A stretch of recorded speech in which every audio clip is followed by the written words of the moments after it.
Bore da iawn I chi gyd a chroeso cynnes i'r oedfa ar yr ail sul yn hymor yr Adfent.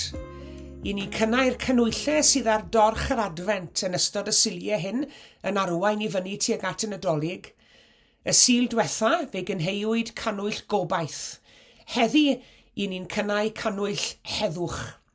Ac I ni hefyd yn dilyn geiriau'r emyn hyfryd y mae Robin Gwyndaf wedi chyfansoddi ar gyfer y tymor hwn. Mae'r emyn yn ymddangos yn y rifin cyfredol o Cristion. Felly gadewch I ni ddweud y geiriau gyda'n gilydd. Mae'n dymor yr Adfent a'r nos yn ein tir.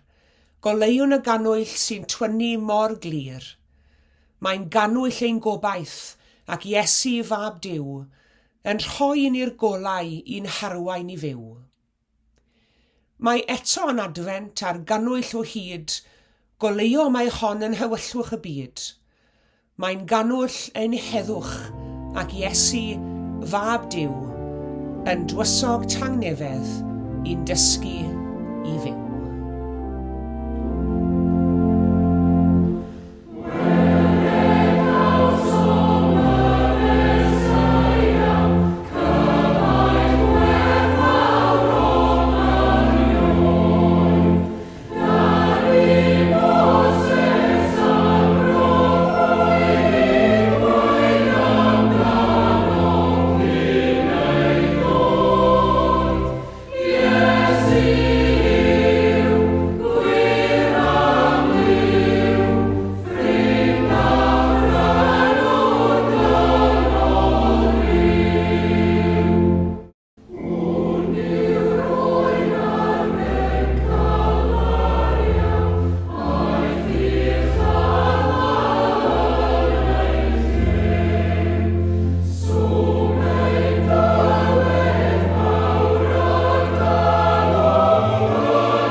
Y bobl oedd yn rhodio mewn tywyllwch a welodd oleuni mawr. Yr rhai fi'n byw mewn gwlad o gaddig didew a gafodd lewyrch golau. Amlheau storfoledd iddynt, chwanegau slawenydd. Llawen hant o'r flaen fel yn adeg y cynheuaf ac fel y byddant yn gorfoleddu wrth rannu'r ysbail. Oherwydd drylliais yr iau oedd yn faich iddynt, a'r croesfar oedd ar ei hysgwydd, a'r ffon oedd gan ei gyrwr fel y nydd Midian. Pob esgyd ar droed rhyfelwr mewn ysgarmes, a phob dilledyn wedi drybeiddi mewn gwaed, fe'i llosgir fel tanwydd. Canis bachgen aned I ni, mab a roed I ni, a bydd yr awdurdod ar ei ysgwydd. Fe'i gelwir cynghorw rhyfeddol, Duw cadarn, tad bythol, tywysog heddychlon. Ni bydd diwedd ar gynnydd y lywodraeth, nac ar ei heddwch, I orsedd Dafydd a'i frenhiniaeth, yw sefydlu'n gadarn a barn a chyfiawnder o hyn a hyd byth. Bydd sel arglwydd y lluoedd yn gwneud hyn.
Joseph ab Dafydd, paid petryso mynd â Mair adre i fod yn wraig i si, a mae'r ysbryd glân sydd wedi gwneud iddi fe chiogi.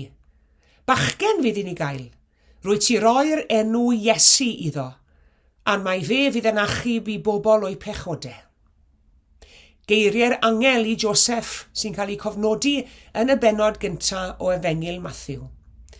Fe fydd wedi'n rhoi'r enw Iesu iddo. Yn fuan ar ôl i chi a fi gael ein geni, fe ddewisiodd ein teulu enw arbennig ar ein cyferni.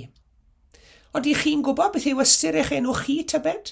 Os na reswm pam eich bod chi wedi derbyn yr enw sydd gyda chi? Wy'n gwybod fy mod i wedi cael yn enwi ar ôl i ffrind ysgol i mam. Wel, yn ôl y swyddfa ystadegau, o'r 64,000 o enwau ar hoddwyd i fabanod yn ystod y flwyddyn 2022, mae nhw'n sôn mai Noah yw'r enw mwyaf poblogaidd i fachgen, ac Olivia yw'r enw mwyaf poblogaidd i ferch. Ac ymlith y miloedd o enwau yna, mae'n siŵr gen i fod na ambell i enw draddodiadol Gymraeg hefyd, Beca falle a Gwilym neu Enlli a Siôn. Weithiau, mae enwi plant yn medru dweud wrthyn ni pwy yw arwyr i rieni. Bydd yr enwau sy'n cael ei dewis gan bobl fel y Beckhams, enghraifft, siŵr o ddylanwadu ar nifer o deuluoedd eraill. Tybed faint o blant yng Nghymru a fydd yn cael ei henwi ar ôl aelodau o garfan tîm pêl-droed Cymru yn dilyn twrnament cwpan y byd. Gall enw adlewyrchu'r deheadau sydd gan rai rieni ar gyfer ei plentyn, hyd yn oed cyn iddo fe neu iddi hi gael ei geni. Ganrifoedd lawer cyn i Iesu gael ei eni, roedd proffwydi ymysg yr Iddewon wedi rhagweld y bydd y plentyn arbennig yn cael ei eni. Arwr a fydde'n dod i achub nhw rhag i gelynion. Oherwydd bod yr Iddewon wedi dioddef cyfnodau hir o fyw dan ormes, yn gaeth i'w gelynion, roedd yr addewid am achubwr yn golygu llawer iawn iddyn nhw. Flynyddoedd wedi cyfnod y proffwyd Eseia, a'r adeg gen i Iesu, roedd yr Iddewon angen achubydd yn fwy nac eriod. O'n nhw'n gorfod byw dan ormes yr ymerodraeth Rufeinig, ac o'r llawer yn deheu am arwr milwrol fydden ni harwen nhw mewn gwrthryfel yn erbyn i gormeswyr.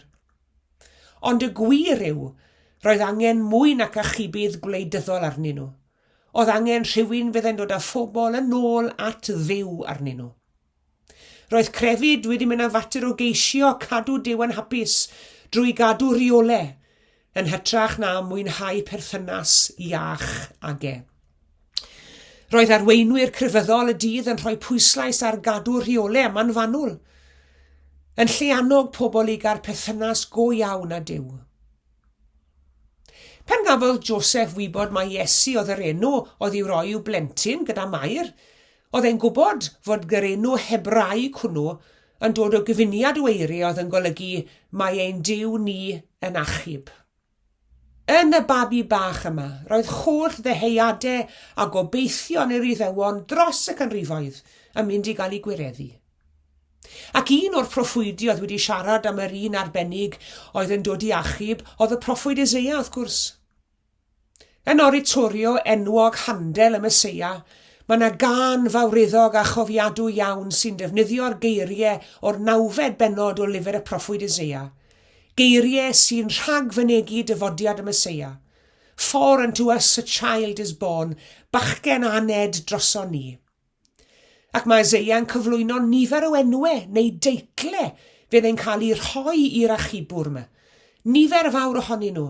A gadewch i ni feddwl am un neu ddau ohonyn nhw yma gyda'n gilydd heddi. Mae'r Nadolig yn dod ar ddiwedd y flwyddyn, pan byddwn ni'n aml yn hoffi edrych nôl ar y misoedd aeth heibio. A mae'r flwyddyn 2022 i ni wedi gweld lot o ansicrwydd gwleidyddol yn dyn ni yng Nghymru, ym Mhrydain ac yn y byd hefyd. Beth bynnag yw ein plaid gwleidyddol, mae llawer y bobl yn teimlo bod hi'n anodd dod o hyd i wleidyddion a gallwn ni ymddiried ynddyn nhw'n llwyr am i doethineb i arwain gwledydd y byd i sefydlogrwydd a chyd ddeall. Gymaint ag unrhyw gyfnod arall i ni'n deheu yn ein byd ni heddi am gynghorwr ryfeddol, a dyna un o'r teitlau a roddwyd i'r Meseia gan y proffwyd Eseia. Un a fydde'n gallu gweld y ffordd ymlaen yn gilyr. Un a fydde'n berson arwrol. Un a gallwn ni edrych i fyny ato neu ati hi. Un a gallwn ni ddisgwyl iddo neu iddi hi roi arweiniad moesol i ni a gweithredu'n gyfiawn. Fwy nac eriod, mae angen ar ein byd ni heddi werthoedd a goleuni ein cynghorw rhyfeddol, a'n Duw cadarn, i ddod â gobaith i'r maes gwleidyddiol y dyddiau hyn. Sut mae'r flwyddyn 2022 wedi bod arnoch chi'n bersonol tybed? Mae'n siŵr eich bod chi wedi cael llawer o brofiadau hyfryd a hwyliog, ond fod yna bethau eraill mwy anodd wedi digwydd i chi hefyd. Gobeithio bod gyda ni gyd rhywun o fewn ein teuluoedd a'n ffrindiau a gallwn ni rannu'r pethau da a rannu'r gofidiau gyda nhw hefyd. Ond yn Iesu Grist mae gan bob un ohono ni'r sicrwydd fod Duw ei hun gyda ni ac yn barod i wrando arno ni, yn dweud ein hanes wrtho fe. Tad bythol yw'r teitl mae Eseia'n rhoi ar y Meseia. Tad bythol. Yr un sydd yna i ni bob amser. Yn cynnig gofal a chefnogaeth, yr un sydd yn barod i wrando arno ni, yr un sydd ar ryw gariad diamod tuag ato ni. Dyna sut un yw Duw ein tad, dyna sut un y gall Iesu fod i ni heddi hefyd. Mae 2022 wedi bod yn flwyddyn ofnadw ar gyfer digwyddiadau treisgar yn ein gwlad ni ac yn ein byd ni hefyd. Dyma'r pethau sydd wedi codi mwyaf ofon o'r bobl heddi yn dweud. Yw bod y pethau yma wedi digwydd eitha agos ato ni. Mae'r rhyfel wedi bod yn Ewrain Ewrop. Mae yna ddigwyddiadau treisgar wedi bod mwy na lai ar ein stepyn drws ni. Ac bod miloedd o bobl wedi cael ei saethu neu bomio mewn gwledydd pell i ffwrdd, eto i ni'n arswydo i feddwl bod na drais yn digwydd yn ein cymunedau ni'n hunain.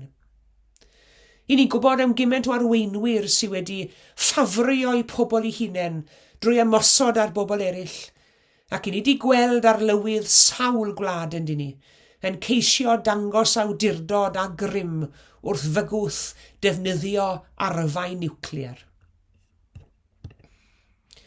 Ar adeg fel hyn, gymaint i ni'n deheu am weld teyrnasiad Iesu, ein tywysog heddychlon, ein tywysog tangnefedd, a dyna deitl arall mae Eseia'n rhoi i'r Meseia, tywysog tangnefedd, ac i'w gariad a'i gyfiawnder fod ar waith yn y byd.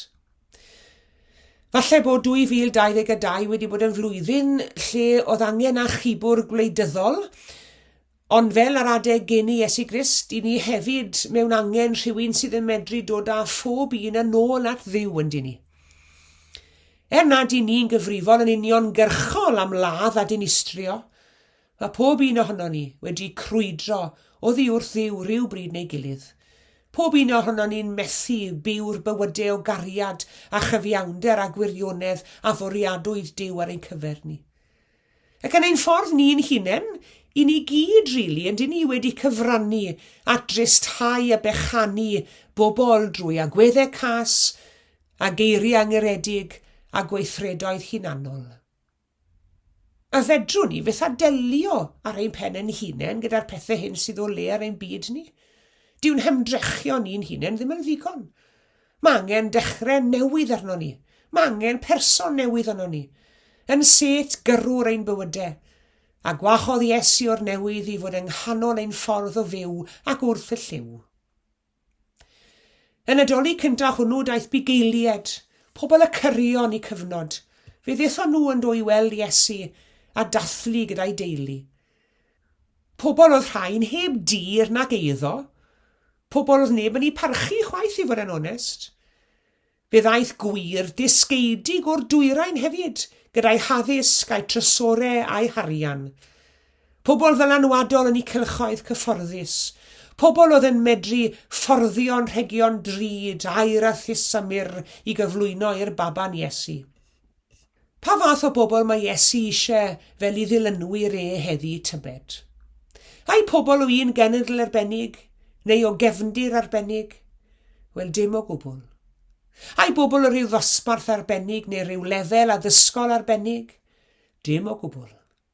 Pwy bynnag i ni heddi, O ran arian neu ddiffyg arian, o ran statws neu gefndir, mae yna groeso i ni ddod i ddathlu penblwydd Iesu, a'i wneud yn Iesu i ni hefyd, a'i wneud yn waredwr i ni, ac yn dywysog sy'n dymuno dod â heddwch i'n calonnau a'n bywydau ni heddi.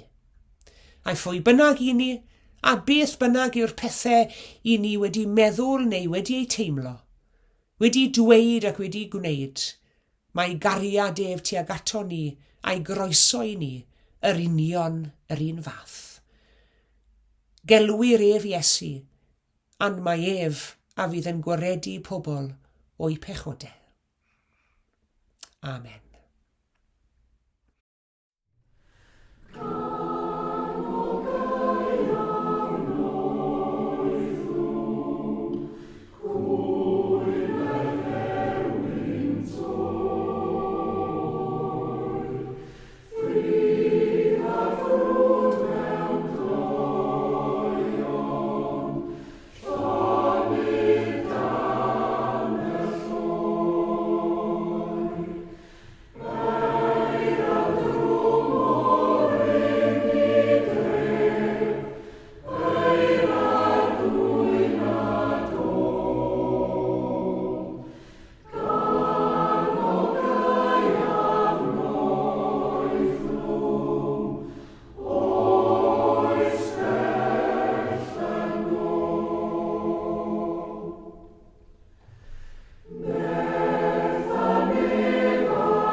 Gweddiwn. Ein tad yr hwnnwyd yn y nefoedd. Wrth i ni baratoi ddathlu dyfodiad yr arglwydd Iesu, rho'n ddiolch i ti o Dduw, ymystyr ac arwyddocad i adfent ef. Diolchwn am iddo ddod mewn gostyngeidrwydd, am i eni mewn tlodi ym mhresau Bethlehem, am iddo gymryd arno'n natur ni, ac am iddo'n dysgu mae mewn gwleidra y mae gwir fawredd. Diolchwn am iddo ddod i deulu cyffredin, am iddo gysegru bywyd aelwyd a chartre, ac am iddo'n dysgu dderbyn a charu'n gilydd fel brodyr a chwiorydd. Diolchwn am iddo ddod mewn tosturi, am i gyfeillgarwch ar trian a'r gwan, am i gydymdeimlad ar rhai oedd yn dioddau, ac am iddo'n dysgu wasanaethu'n gilydd yn ei enw. Diolchwn am iddo ddod i weiniaethu ei hun a'n denoliaeth bechadurus ni, ac am iddo adael y gogoniant y nefoedd, mwyn ein gwneud ni'n gyfranogion o goniant meibion Duw. Arglwydd Iesu, I ni'n dymuno dathlu dy ddyfodiad mewn moliant a llawenydd. Ac fel y deithost gynt I ddwy'n gobaith a gwaredigaeth i'n byd, tir dato ni yn awr ac at baw sy'n mewn angen amdanat. Tir di'n mannau hynny sydd yng ngafel rhyfel a gormes, a thywys pobl I ganfod heddwch a chyfiawnder. Tir di blith yn ewynog y tlawd a'r difreintiedig, a symud bopeth sy'n diraddio a llethu bywyd y blant. Tir dat yr unig, y trist a'r diemgeledd, a'r hwyddint o ddiddanwch dy bresenoldeb. Tir dat yr rhai sy'n mewn afiechyd, gwendid a phoen, ac estyn dy law i'w nerthu a'i hadfer. Tir di ganol dy eglws ac I blith dy bobl, i'w bywhau ar gyfer dy waith. Tir di ddatguddio dy gariad, i'r rhai nad ydynt yn dydnabod, a thywys bawb ohono ni ym mhob man, i'th gyffesu a thwasanaethu. Tir do Grist i'n calonau ni, maddau ni bopeth sy'n llesteirion tystiolaeth, ac wna ni'n wir ddisgyblion I ti. Ac I ti o arglwydd Iesu, gyda'r tad a'r ysbryd glân, a bo'r gallu a'r gogoniant yn oes oesoedd. Ein tad yr hwnnwyt yn y nefoedd, sancteiddiau'r dy enw, deled y deyrnas, gwneler dy ewyllus, megis yn y nef felly ar y ddeiar hefyd. Daroi ni heddiw ein bara beinyddiol, a maddau ni ein dyledion, fel y myddeiw ninnau i'n dyledwyr. Ac nag arwai ni brofedigaeth, eithir gwared ni rhag drwg, canes eiddo ti yw'r deyrnas, a'r nerth, a'r gogoniant, yn oes oesoedd. Amen.